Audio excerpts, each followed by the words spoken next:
त्याला दुसऱ्या लग्नाची अनुमती मिळते आणि शोधनाचं दुसरे लग्न प्रजापती गौतमीशी होतंय आणि त्यानंतर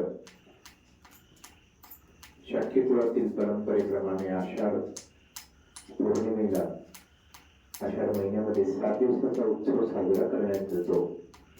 महामाया 7व्या दिवशी सकाळीच उठून दान धर्म करते, 4 लक्ष मोहरा वाटते आणि त्यानंतर सिद्धार्थाचा गर्भामध्ये प्रवेश होतो. प्रसूती काळ जवळ आल्याने महामाया आपल्या पित्याच्या घरी बाळपणासाठी जाण्याची इच्छा व्यक्त करते. देवग्रह नगरीला जात असताना डोंबिवली वनामध्ये काही काळ थांबून क्रीडा करावी असं महामायेच्या मनात येते आणि त्या शालवृक्षाच्या फांदी झाडाजवळ ती पालखी थांबवते आणि शालवृक्षाची फांदी जी वाऱ्याने डगत होती ती एक फांदी पकडून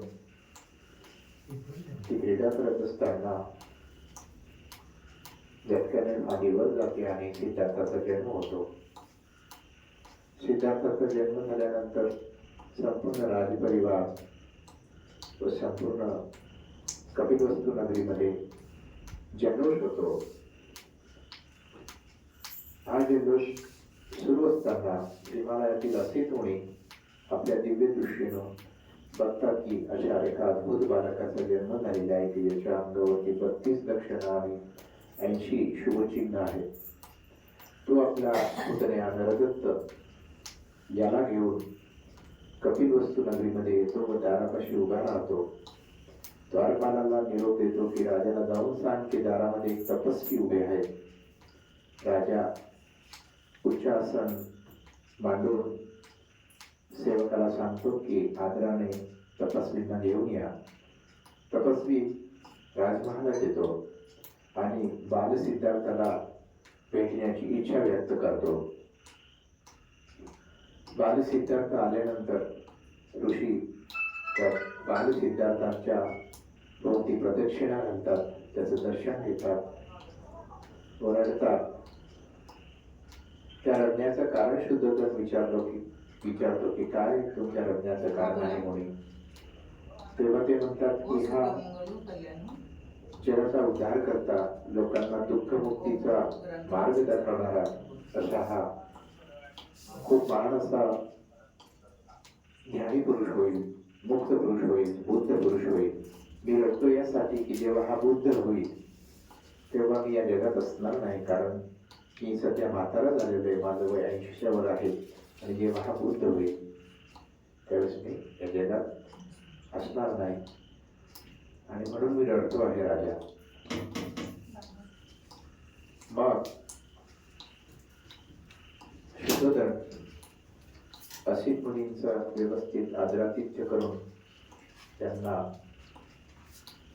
यथायोग्य दान दक्षिणा देऊन त्यांचा निरोप घेतात. जाता जाता असित मुनी म्हणतो नरदत्ताला, जो त्याचा पुतण्या होता व एक साधक होता, त्याला सांगतात की नरदत्ता, हा बालक जेव्हा बुद्ध पुरुष होईल तेव्हा तू त्याचा अनुग्रह स्वीकार कर, याचा शिष्यत्व स्वीकार कर. आणि मग असित मुनी निघून जातात. आता आपण महामायेचा मृत्यू या प्रकरणामध्ये प्रवेश करणार आहोत. आमचे आदरणीय मित्र बंदे सदानंदजी मुंबई हे आपल्याला या ग्रंथामध्ये या 5व्या भागामध्ये प्रवेश करून पुढे नेतील अशी मी त्यांना विनंती करतो. सर्वांना साधू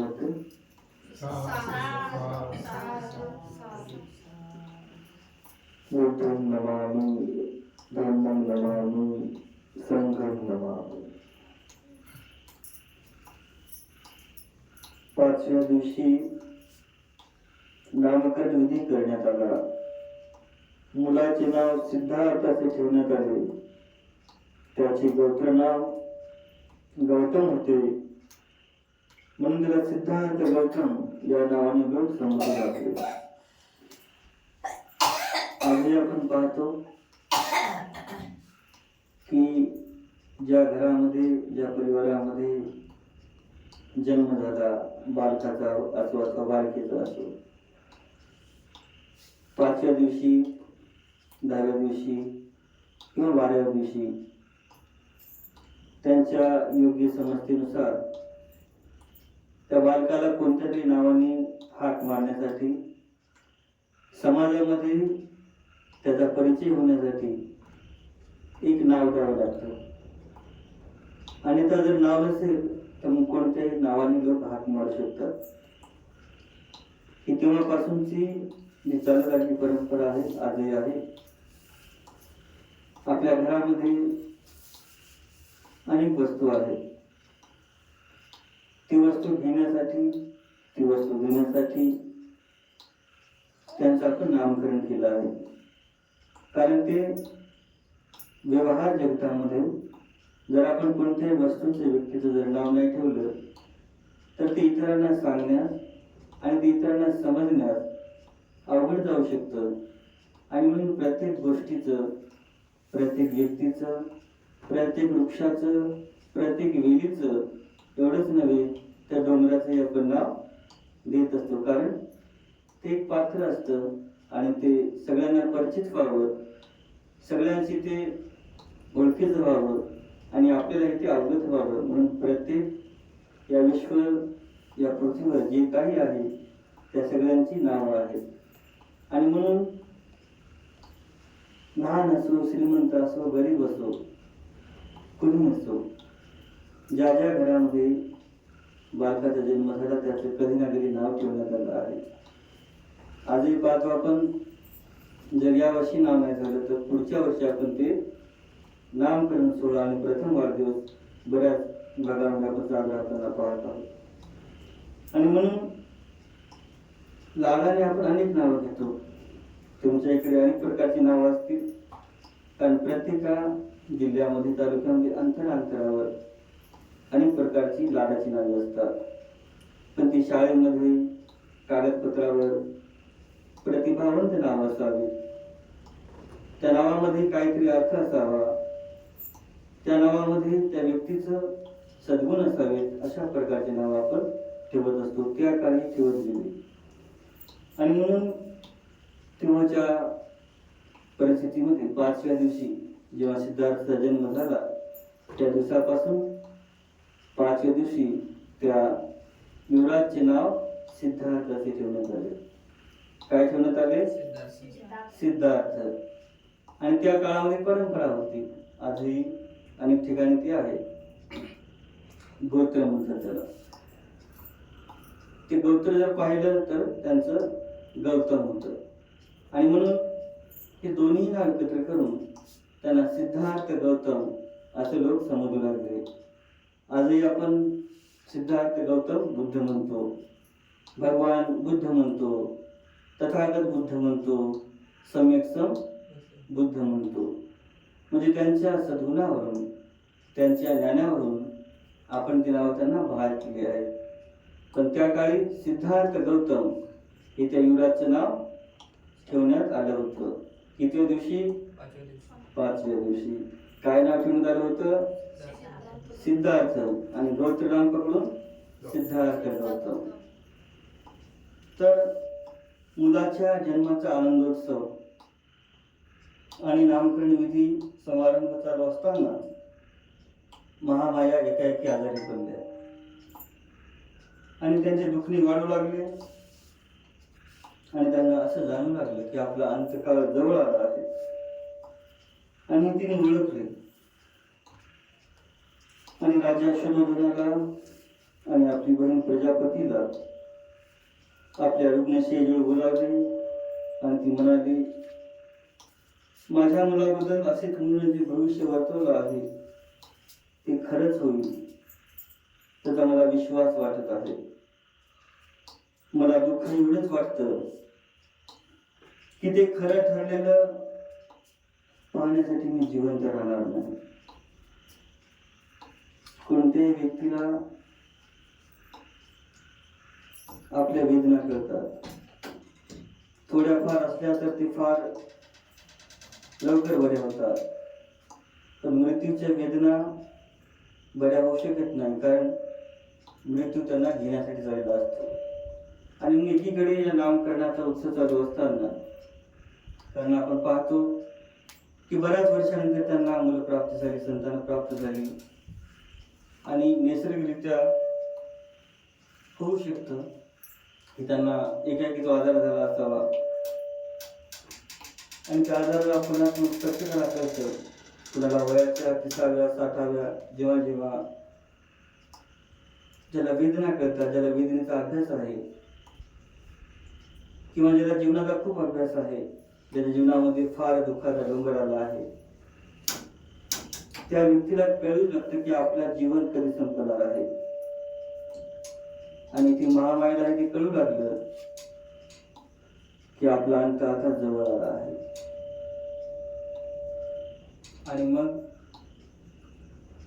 त्यावेळी ते आपल्या पती राजे शुद्धोधन, त्यांची बहीण प्रजापती, दुसरी राणी, या दोघांनाही बोलावते. आणि ती बोलते आणि ती म्हणते की माझा अंतकाळ जवळ आला आहे,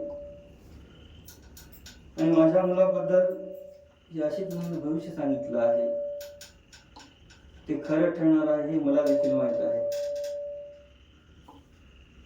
मी मरणार आहे याचं दुःख नाही मला, पण तो बुद्ध होईल, या जगाचा तारणहार होईल हे मी पाहू शकणार नाही याचं दुःख मात्र मला वाटत आहे. आणि ती मी जिवंत राहणे पाहण्यासाठी या गोष्टी देखील दुःख आहे. लवकरच माझं बाळ आता मातृहीन होईल. या 5 दिवसामध्ये मी माझ्या पुत्राला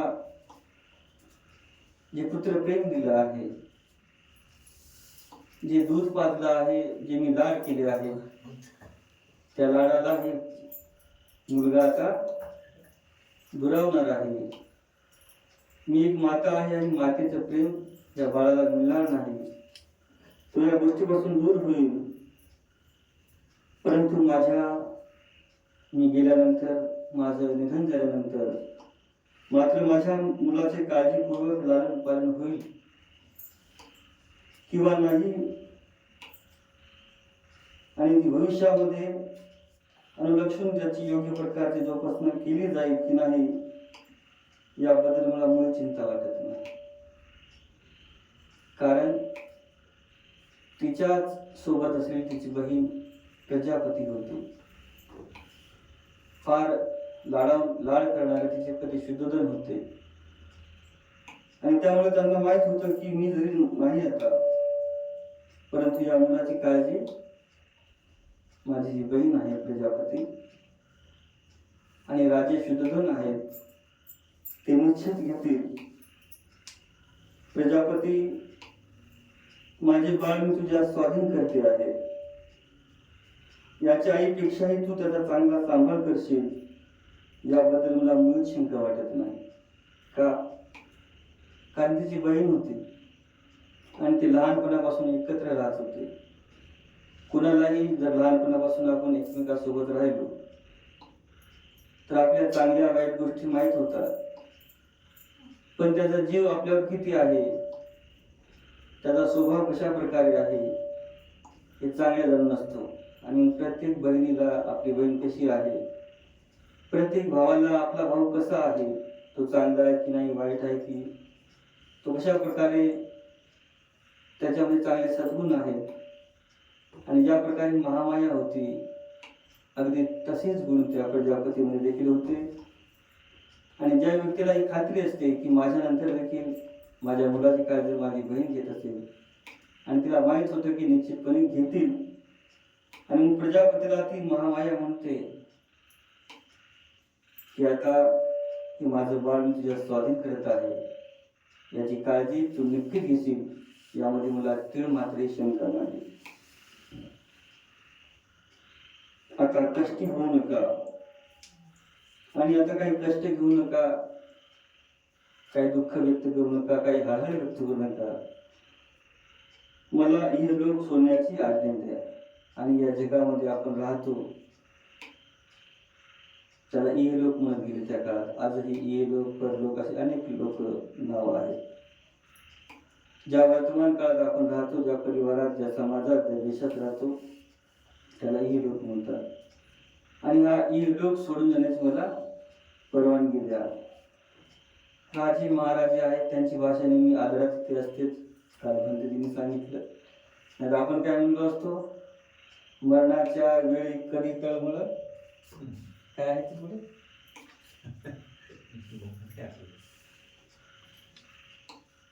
मरणाच्या वेळी तळमळ करते माणूस. साधी शरीरामध्ये कोणतीही वेदना झाली, छोटूला माहित आहे का त्याचा हात झाला होता, काय झालं होता? हात थोडासा काय झाला होता हातामध्ये, तो झाला होता.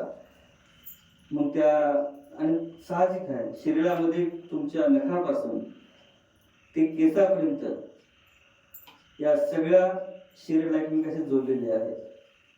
मग तुमच्या रक्तवाहिनीमध्ये काही रोग होऊ द्या किंवा आजार होऊ द्या, काही दुखणं निर्माण होऊ द्या, ते तुमच्या हृदयाशी आणि मेंदूशी तुम्हाला सतत जाणवतं की इथे दुखणं आहे आणि त्याचा त्रास होत आहे.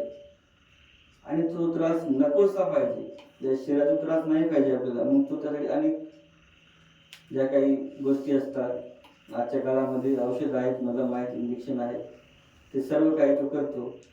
पण त्याला तुरंत हवं असते 5 मिनिटामध्ये माझं दुखणं गेलं पाहिजे.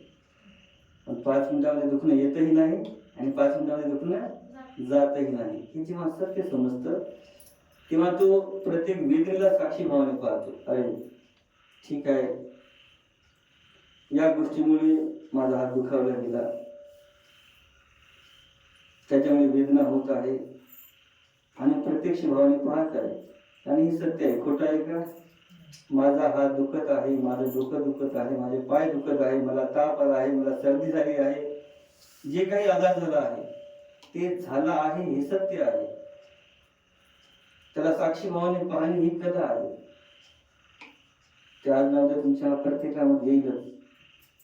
प्रत्येक गोष्टीला सत्य परिस्थितीने पाहणे, त्यावर मात करणे, हाच साहसीपणा, हाच पुरुषीपणा आहे.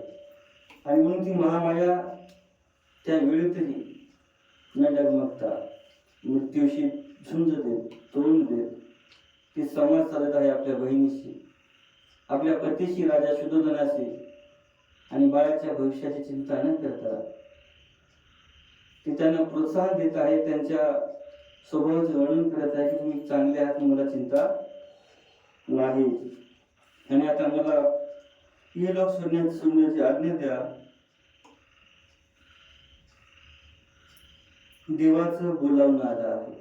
आता हा शब्द इथे मराठीमध्ये तो हे केला आहे, अनुवादित केला आहे. आता इंग्लिशमध्ये बाबासाहेबांनी काय लिहिलं आहे तो बघावं लागेल आपल्याला. किंवा यमाचं बोलावणं आला आहे हा शब्द असू शकतो, किंवा इतरही शब्द असू शकतो. निसर्गाचं बोलावणं आलं आहे, जे काही आलं असेल. किंवा मरण माझी वाट पाहत आहे, मरण मला घेऊन जाण्यासाठी दारात उभं आहे, असा अनुवाद होऊ शकतो. आणि त्याचे दूत मला घेऊन जाण्यासाठी थांबले आहेत. आपण म्हणतो ना, आजही बरेच लोक असे म्हणतात की माझा काळ मला दिसत आहे, यमदूत मला बाहेर घेण्यासाठी आले आहेत आणि आता मी हा प्राण सोडणार आहे. अशा बऱ्याच घटना मी देखील पाहिल्या आहेत आणि त्या जवळून पाहिल्या आहेत. कारण प्रत्येक ठिकाणी जेव्हा जेव्हा आम्हाला बोलावणं येतं, दुःखी, रोगी, आजार लोकांसाठी बोलावणं येतं, याच्याप्रती मंगल कामना करा, परित्राण वगैरे घ्या, याचा सुखाने मृत्यू झाला पाहिजे. आणि मग ते आमच्याशी बोलतात, आम्ही तिथे थोडीशी वंदना वगैरे घेतो, ते परिवाराशी बोलतात, आमच्याशी बोलतात, आणि मग 5-10 मिनिटांमध्ये आपला प्राण सोडतात, अखेरचा श्वास सोडतात. की त्यांच्या जीवनाचं त्यांनी मिळवलेलं धन आहे, किती मृत्यूला देखील पाहू शकतो आणि सांगू शकतात की आपणाशी प्राप्त झालं पाहिजे. कारण जो व्यक्ती मृत्यूला पाहू शकतो तो व्यक्ती धाडसी, साहसी असतो. कारण ज्याला मरण पाहता येते त्याला प्रत्येक वेदना पाहता येते आणि त्या वेदनेवर मात करता येते. आणि म्हणून त्याचे दूत मला घेऊन जाण्यासाठी थांबले आहेत असे म्हणून महामायेने प्राण सोडला.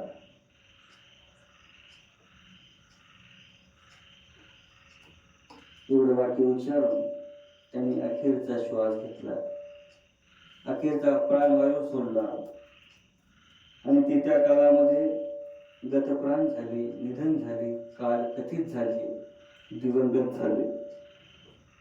शत्रुघ्न आणि प्रजापती या दोघांनाही दुःखाचा वेग अनावर झाला आणि त्यांनी रडून रडून आक्रोश केला.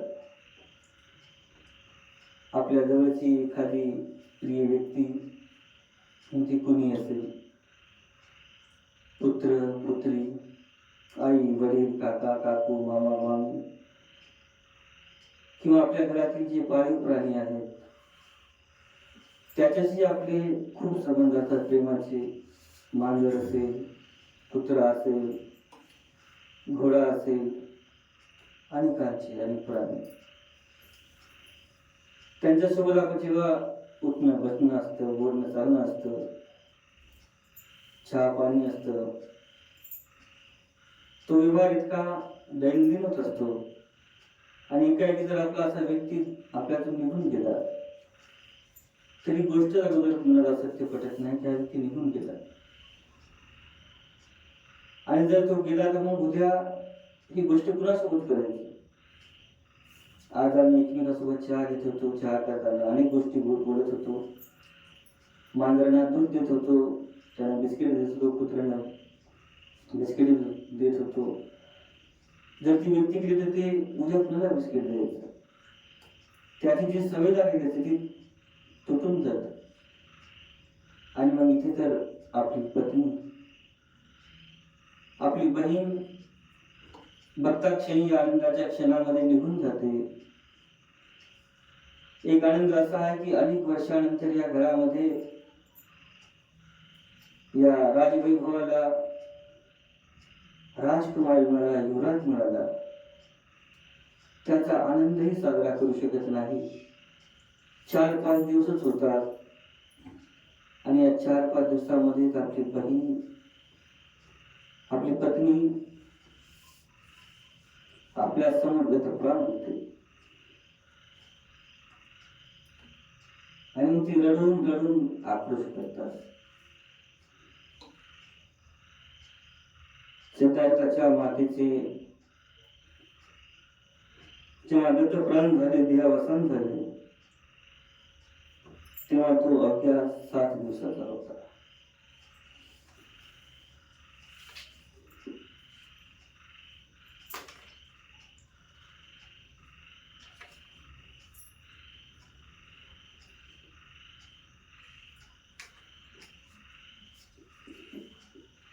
ज्या दिवशी नामकरण झालं तो दिवस कितवा होता? 5वा.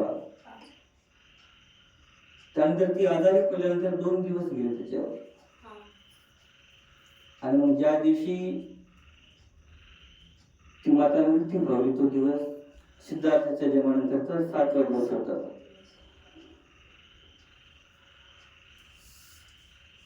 सिद्धार्थाचा नंद नावाचा एक धाकटा भाऊ होता.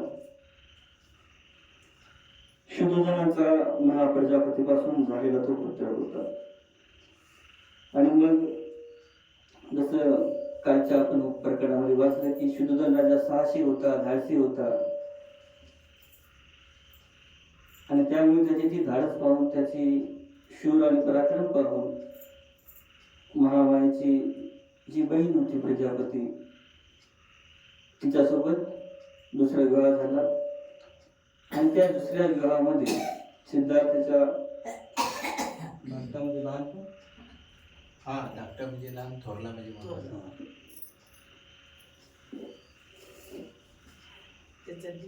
तर त्या प्रजापतीला एक मुलगा होता आणि त्याचं नाव होतं नंद. सिद्धार्थाला याशिवाय अनेक चुलत भाऊ होते, जसे की महानाम, अनिरुद्ध, की त्याचा चुलता शुक्लध्वजाचे पुत्र आणि सिद्धार्थाला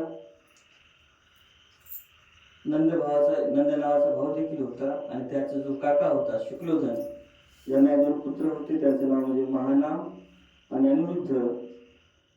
आनंद हा त्याचा चुलता, अमितोधन याचा पुत्र, तर देवदत्त हा त्याची मावशी अमिता याचा पुत्र होता.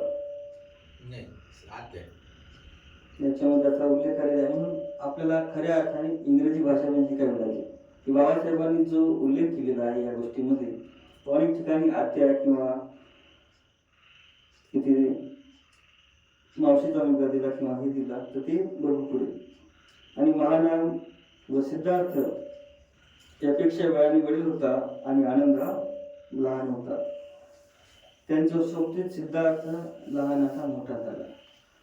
तर ज्या प्रकारे त्याचे नातेवाईक होते सिद्धार्थाचे, त्यांच्या परिवारामध्ये तो लहानांसोबत मोठा होत गेला. 5व्या किंवा 7व्या दिवशी लहान बालकाला आपली आई गेली काय करणार आहे? 1 वर्षालाही कळत नाही. कदाचित जेव्हा तो बोलू लागतो, चालू लागतो आणि जेव्हा जेव्हा तो आई हे उच्चार करू लागतो, तेव्हा कळते की आपली आई आहे. आणि त्याला जेव्हा भूक, त्याच्या पोटामध्ये जेव्हा भूक लागते, तेव्हा त्याला कळते की आपली आई आहे. आणि 5व्या 6व्या दिवसामध्ये कळू शकत नाही. तरी देखील हे दुःख पचवत तो लहानाचा मोठा होत आहे. यानंतर बालपण शिक्षण. जेव्हा सिद्धार्थ चालू लागला, बोलू लागला, तेव्हा शाक्यगणातील वयोवृद्ध जाणते लोक एकत्र जमू लागले आणि त्यांनी शुद्धोधनाला सांगितले की मुलाला अभिया या ग्रामदेवतेच्या देवळात दर्शनाला नेले पाहिजे. आता त्या काळी अनेक देव होते. देव म्हणजे काय की आपण त्याच्या पुढे श्रद्धेने नतमस्तक होतो. जसं अश्मयुगाच्या काळामध्ये अनेकांनी वाचलं असेल. अश्मयुगाच्या काळामध्ये अश्मयुगी लोक 2 देवांना मानत होते. एक म्हणजे चंद्र आणि एक म्हणजे सूर्य. सूर्याला का मानत होते? कारण तो त्याच्यामुळे प्रकाश होत होता, त्याच्यामुळे पृथ्वीवर उजेड पडत होता, अंधार नाहीसा होत होता.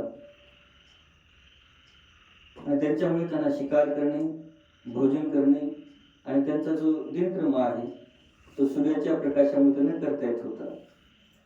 म्हणून त्याला ते देव बनत होते. अश्मयुगाच्या काळातली गोष्ट थोडंसं मागे जाते. आणि चंद्राला देव का मानत होते की त्यांच्यामुळे चंद्राच्या प्रकाशामुळे रात्र होत होती आणि रात्रीला विसावा घेणं हे त्यांना वाटत होतं. आणि म्हणून सूर्य आणि चंद्र त्यांना देव म्हणत होते.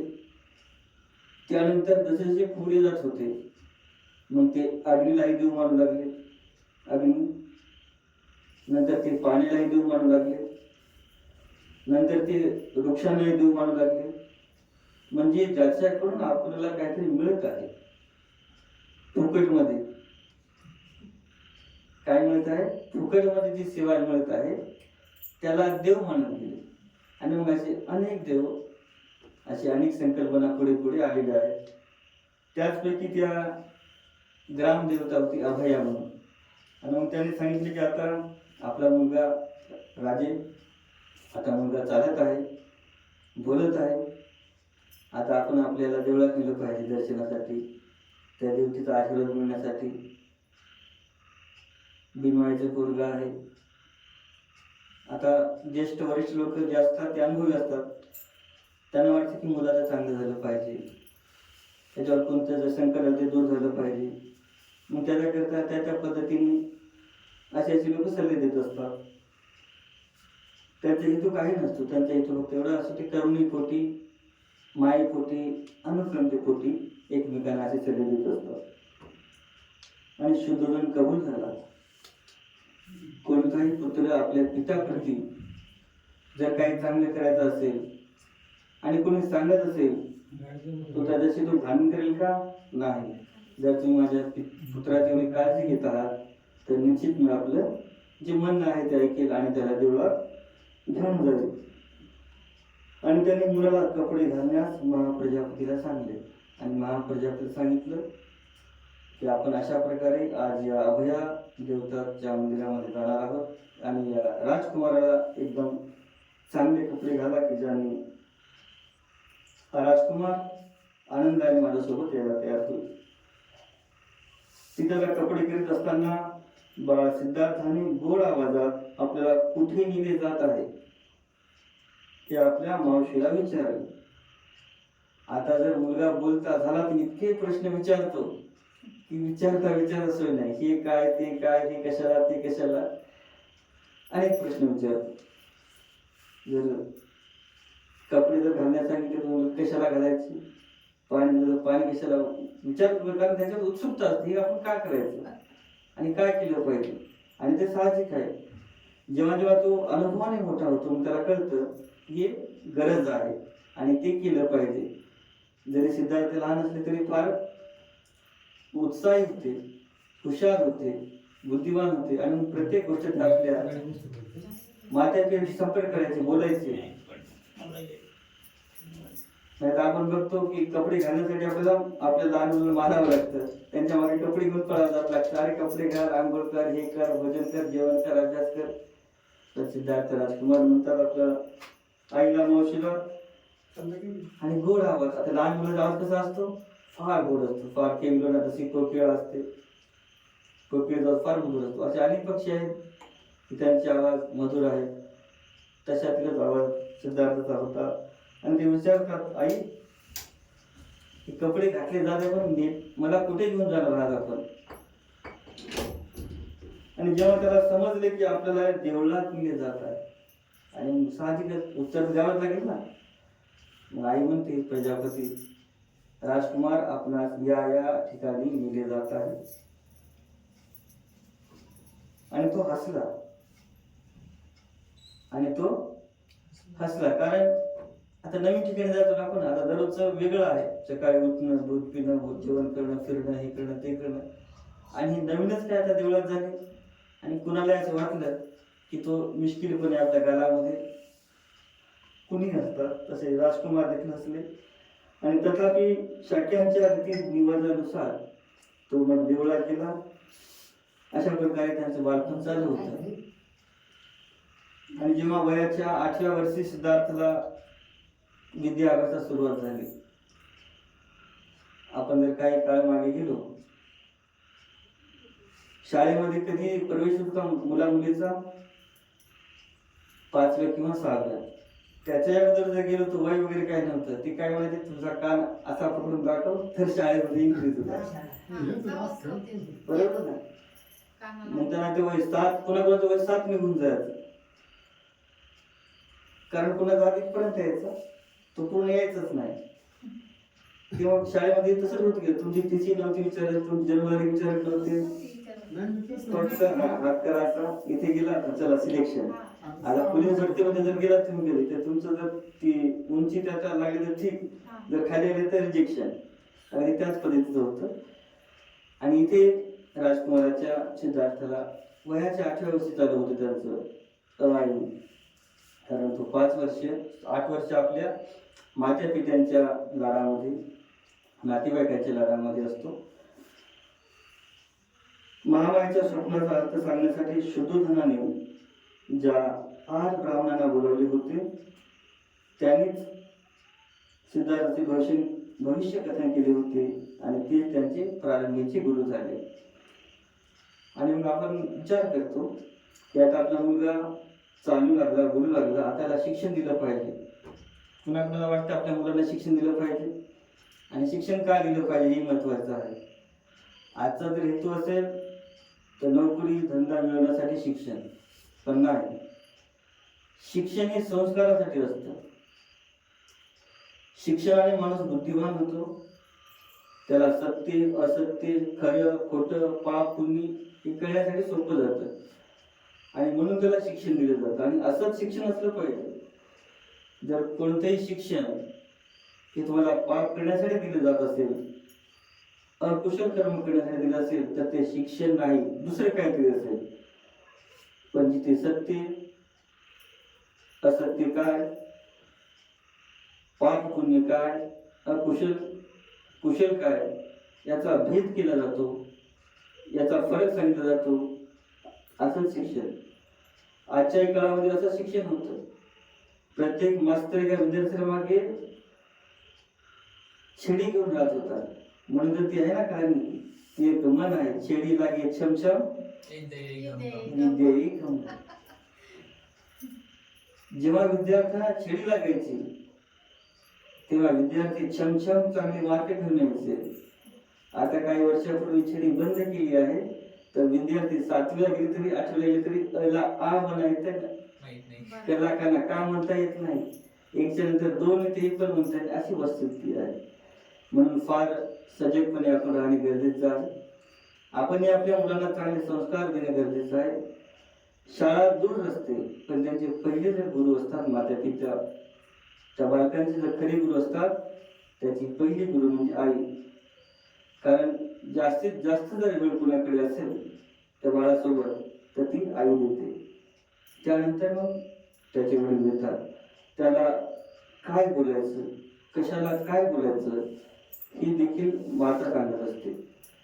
प्रत्येक कशा प्रकारे कसं वागायचं, कुणाशी काय बोलायचं, ते स्वतः आपण बऱ्याचदा पाहतो ना. मला आई म्हण, याला बाबा म्हण, हे तुझे मामा आहेत, हे सांगतो ना आपण सांगतो आणि तेव्हा तिथं आत्मसात करतो. प्रत्येक शब्द तो तुमच्याकडे डोळे लावून बघते की काय बोलत आहे, त्याला समजत नाही. मग शेवटी आपल्यालाच बोबडे बनावं लागतं. मग पाण्याला काहीतरी दुसरं चुकीचा शब्द बोलणार, मामी बोल, मम्मी बोल, हे बोल, ते बोल, पण असं करू नका बरं, तो तोच बोललो मग. म्हणून त्याला जो शब्द आहे तोच शिकवा. पाण्याला पाणी, त्याला तेच जो शब्द आहे तो. नाहीतर असा एक अनुभव आहे, लहानपणापासून ते आपण लाडाप्रती बोबडे शब्द बोलतो आणि तो मुलगा एक बिचारा बोबडाच होतो. आणि मग कळत नाही का बोबडा का जन्माला, आई चांगली आहे, वडील चांगले आहे, मुलगा का बोबडा झाला. तर ते आहे, त्याला जो प्रतिनिधी येतो तो तोच बोलतो, लाडानेच बोलतो. आणि मग ते शब्द त्याच्या इतके पाठ होतात की त्याला हेच खरं आहे. आज जर आम्ही कोकणामध्ये किंवा इतर याच्यामध्ये गेलो, त्या आगरी लोक बघा त्याच पद्धतीने बोलतात. म्हणून आपल्या मुलावर शब्दाचा संस्कार टाकताना जीवनामध्ये प्रत्येक मुलगा आपल्या आईवडिलांचं अनुकरण करत असतो.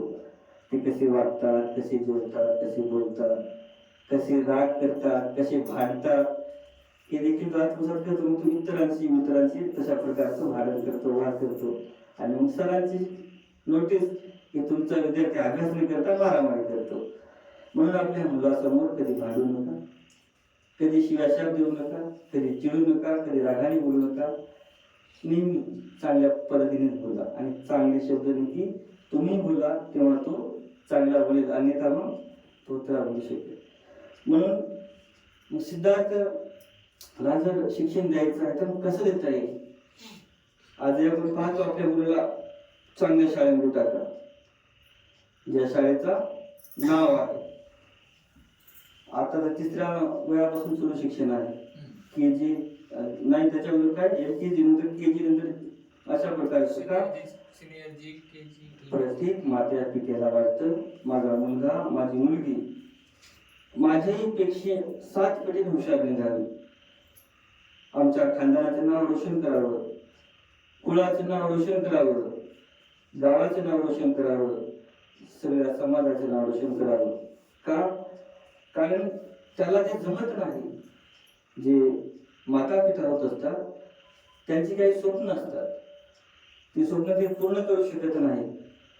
म्हणून ते स्वप्न ते आपल्या पुत्रामध्ये, आपल्या पुत्रीमध्ये पाहतात. म्हणून म्हणतात तुला शिक्षक बनायचं आहे, तुला पोलीस बनायचं आहे, तुला कलेक्टर बनायचं आहे, तुला IAS बनायचं आहे, तुला बाबासाहेब आंबेडकर बनायचं आहे, तुला भगवान बुद्ध बनायचं आहे.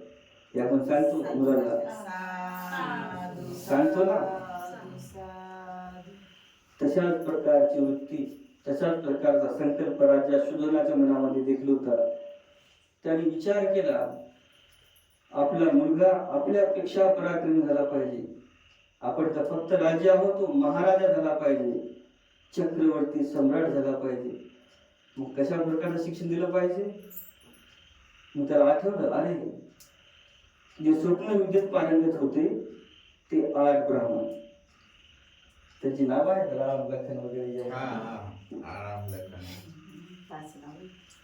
त्यांनाच आपल्या मुलाचा शिक्षक करूया, की ज्याने हा मुलगा हे स्वप्न विद्येत पारंगत होईल, पण जे काही विज्ञान आहे, भूगोल आहे, इतिहास आहे, नागरिकशास्त्र आहे, जे विषय आहेत त्या विषयामध्ये तो पारंगत होईल आणि माझ्या घराण्याचं नाव रोशन होईल. आणि म्हणून त्या 8 ब्राह्मणांना मग ते सिद्धार्थ गौतमासाठी शिक्षक म्हणून नियुक्त करतात आणि ते त्याचे प्रारंभीचे गुरु आहेत. त्यांना जे काही ज्ञान होते ते सर्व त्यांनी सिद्धार्थाला शिकवल्यानंतर शूद्राने उत्तीर्च देशातील थोर कुळात जन्मलेल्या आणि उंच परंपरेला असलेल्या संभ्रमिताला बोलावून घेतले. आपण पाहतो, जर मराठी शिक्षण असेल तर बालवाडी झाले की मग 1ली, 2री, 3री, 4थी, 5वी, 6वी, 7वी हे झालं प्राथमिक. आता कुणाला कुठे टाकायचं, कोणत्या माध्यमिक शाळेत टाकायचं? कारण नंतर 8वा वर्ग चालू होतो. जसे पहिले 5 वर्ग असतात त्याच्यामध्ये मुळाक्षरे, व्यंजन, बाराखडी, 1 ते 100 पाढे वगैरे हे झालं, जोडाक्षरे वगैरे. आता त्याच्या पुढे विषय सुरू होतात. भूगोल, ही भूमी गोल आहे म्हणून भूगोल. आपण कशापासून इथपर्यंत आलो, आपले पूर्वज कोण होते, हे इतिहासामध्ये आहे म्हणून इतिहास विषय. आणि प्रत्येक गोष्टीला कार्यकारणभाव आहे. ही मेणबत्ती का जळत आहे, हा मायकाचा आवाज इथे कसा येत आहे, दिव्याचा प्रकाश का पडत आहे, आणि आपण इथे का बसलो आहोत, ही मशीन कशी बनली आहे, हा मोबाईल कसा बनला आहे, याला एक शास्त्र आहे आणि ते म्हणजे विज्ञान. त्याच्या प्रकारचे ते विषय होते, त्याच्या प्रकारचे झाले. आता विषय मोठा आला, जसा माध्यमिकचा आहे. माध्यमिक झालं की नंतर उच्च माध्यमिक, त्याच्यानंतर मग त्याच्यापेक्षा उच्च माध्यमिक. आपण बघतो ना, अगोदर प्राथमिक 5वी पर्यंत, 7वी पर्यंत, मग माध्यमिक 8वी ते 10वी पर्यंत, मग कॉलेज सुरू होतं 10वी ते 12वी, त्याच्यानंतर ग्रॅज्युएट, पोस्ट ग्रॅज्युएट, मग त्याच्या पुढे जाऊन कोणी कलेक्टर, IAS, मग मोठे. मग 5वी 7वी पर्यंत शिक्षण झालं. आता याच्यापेक्षा पुढे आणखी कोण असा सर्वश्रेष्ठ आहे की त्याला पुढचं शिक्षण देऊ शकेल? तर उदीच्या देशातील आणि थोर कुळामध्ये, म्हणजे विद्वान कुळामध्ये, शिकलेल्या कुळामध्ये, ज्याला सगळ्यांना अभ्यास आहे अशा कुळामध्ये जन्मलेला संभ्रमिता, काय आहे नाव त्याचं, संभ्रमिता यांना बोलावून घेतले. आणि संभ्रमित हा भाषाशास्त्र, व्याकरणशास्त्र, वेद, वेदांगे आणि उपनिषदे या सर्वात पारंगत होता. ज्या प्रकारे आजच्या शिक्षण अभ्यास मालिकेमध्ये अनेक विषय आहेत, अनेक भाषा आहेत, त्याच प्रकारे शिक्षक आहेत. अशाच प्रकारचा हा संभ्रमित तेव्हाच्या काळाच्या ज्या भाषा होता त्या भाषामध्ये तो पारंगत होता. आजही आम्हाला इंग्लिश काय येत नाही, त्याचं एकच कारण आहे, ते म्हणजे व्याकरण. व्याकरण आम्हाला समजतच नाही. मराठीत एकच प्रॉब्लेम, कर्ता, कर्म, क्रियापद. आम्ही जी मराठी बोलतो ती आमच्या मायेने शिकवली, आमच्या आईने शिकवली आहे, आमच्या बापाने शिकवली आहे, आमच्या काका मामा मामीने शिकवलेली आहे. आजही शाळेतील पुस्तकातील मराठी भाषा आम्हाला येत नाही, कारण त्याला व्याकरण आहे. उदाहरणार्थ, मी येथे बसले आहे, याच्याजवळ का कर्ता कोण, कर्म काय आणि क्रियापद काय. या परीक्षेमध्ये मराठीमध्ये मार्क आम्हाला मिळू शकत नाही, त्याचं एकच कारण म्हणजे व्याकरण. इंग्लिशमध्ये तेच प्रॉब्लेम. वर्ब आहे, पास्ट टेन्स आहे, भूतकाळ आहे, वर्तमान आहे, चालू काळ आहे, अनेक काळ आहे. आणि मग हे समजून घेण्यासाठी आपल्यालाही व्याकरण शिकता आलं पाहिजे. नाहीतर मराठीची भाषा उदाहरणार्थ एक वाक्य आहे, मी चोरी करणार नाही, केल्यास मला शिक्षा व्हावी. एका विद्यार्थ्याला प्रश्न आला होता 10वी मध्ये. खरंच 5वीला आता गोष्ट वेगळी. आता हा किस्सा ऐकण्यासारखा आहे आणि हसण्यासारखाही आहे, पण ज्याला भाषेचं महत्व आणि शिक्षणाचं महत्व आहे तो याच्यामध्ये समजेल की किती शोकांतिका आहे. याच्यामध्ये सुधारणा झाली पाहिजे आणि प्रत्येकाने प्रत्येक भाषेमध्ये अभ्यासाकडे लक्ष दिलं पाहिजे. तर मी चोरी करणार नाही आणि केल्यास मला शिक्षा व्हावी असं वाक्य होतं. तर त्या विद्यार्थ्याने काय केलं, मी चोरी करणार आणि कॉमा दिला.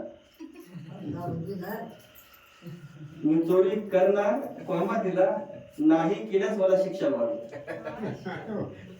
ही मराठी भाषा तर अशीच कोणती भाषा आहे म्हणून त्याला व्याकरण आहे. म्हणून आपण व्याकरण शिकलं पाहिजे. आता आपण जे बोलतो ते फक्त आपल्या आई वडिलांची कृपा आहे, आपल्या नातेवाईकांची कृपा आहे की आपण मराठी भाषा बोलू शकतो. आणि मराठी भाषा इतकी कोणतीच भाषा अवघड नाही. एक वेळ हिंदी सोपी आहे, इंग्लिश सोपी आहे, पण मराठी भाषा फार अवघड आहे. आणि त्याच्यामध्ये समानार्थी शब्द, विरुद्धार्थी शब्द फार, आणि मग ते चालू वर्तमान काळ ओळखा, भूतकाळ ओळखा, है ना. तर अशा प्रकारचं त्या सर्व भाषेमध्ये पारंगत केल्या. सर्व मी त्याला बोलावलं आणि मग त्या सर्वांमध्ये पारंगत होता. शुद्धोधनाने त्यांच्या हातावर सुवर्ण कलशातून उदर प्रदान करून सिद्धार्थाला देण्यासाठी त्याचा स्वाधीन केलं. हा त्याचा दुसरा गुण. आता तुम्ही जसे पाहता ना, जेव्हा जेव्हा आम्हाला कुठं आगमन होतं, बोलावणं होतं, सर्वप्रथम आम्हाला उभे करतात. शिक्षा म्हणून नाही बरं, स्वागत म्हणून, श्रद्धाभाव म्हणून, आदरयुक्त भाव म्हणून. का? कारण गुरु आहेत. आम्हाला धम्मगुरु म्हणून म्हणतात, भंतेजी नंतर म्हणतात.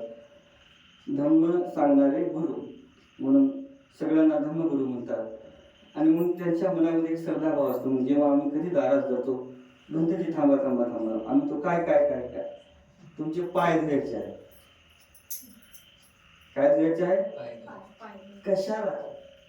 कारण त्यांना वाटतं श्रद्धा आहे आणि श्रद्धेपुढे सर्व काही नतमस्तक आहे. आम्हाला मग शेवटी ऐकावं लागतं, ठीक आहे, कारण ती प्राचीन काळची परंपरा आहे.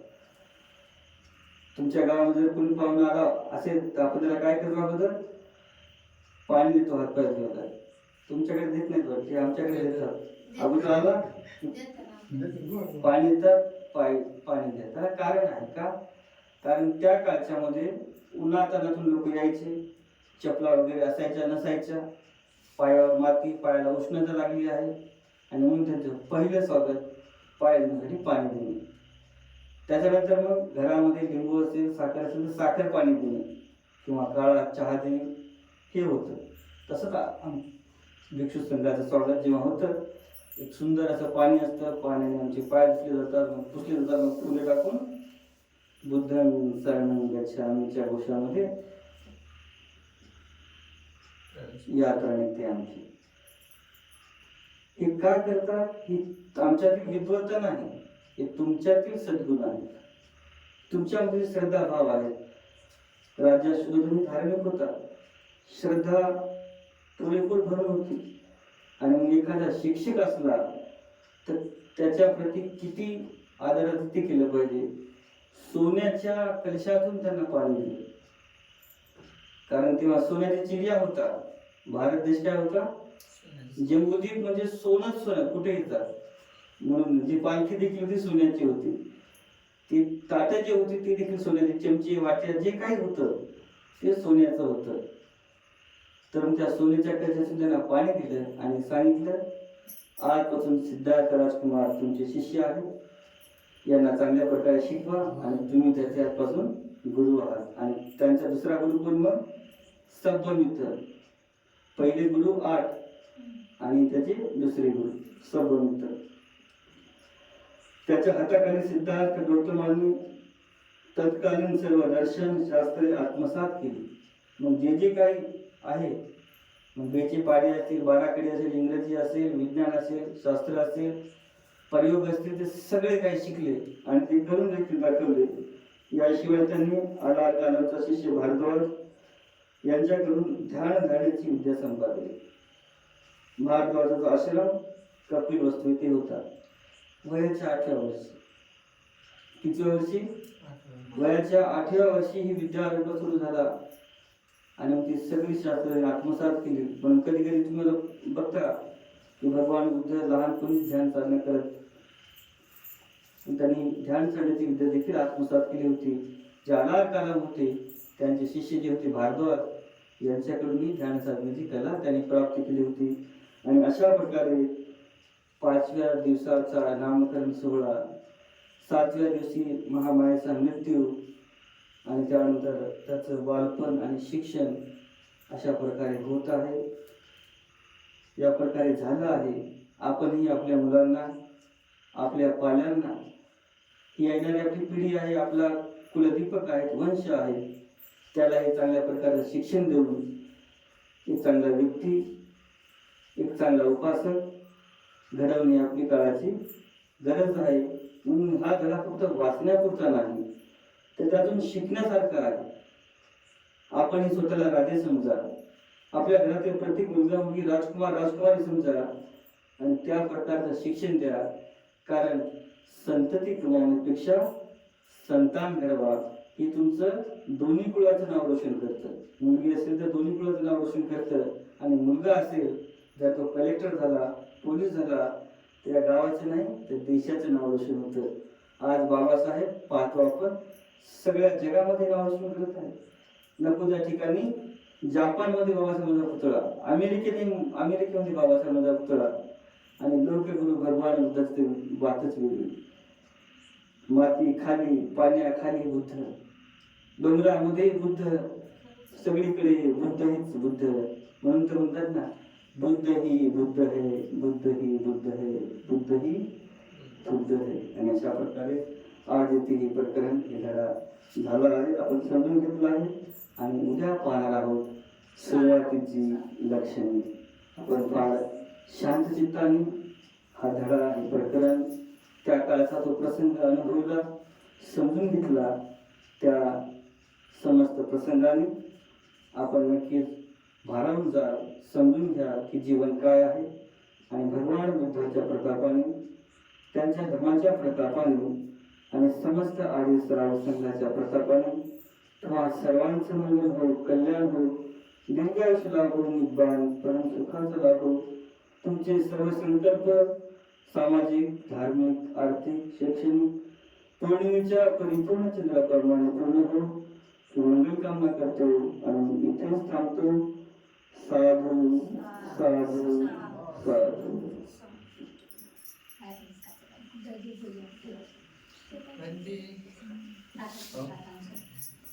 सगळ्यांनी साधू पाठायचं आहे. साधू साधू साधू. आज खरोखर असा दुःखाचा आजचा विषय होता की महामायाचं निधन झालं आणि त्यानंतर